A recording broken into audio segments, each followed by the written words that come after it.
huge, large. 何が違うの? Big means not small. We use it in everyday talking when something feels big. Examples. I have a big dog. This is a big apple. I see a big house. The balloon is big. I have a big bag. Huge means very, very big. So big it feels amazing. Examples. I see a huge elephant. That is a huge tree. I have a huge teddy bear. Look at the huge mountain. The cake is huge. Large also means big, but we use it for official or formal things.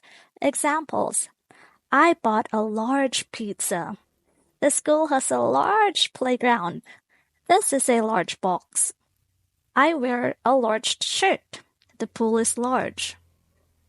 Remember, big is for everyday things. I have a big bag. Huge is for something very big.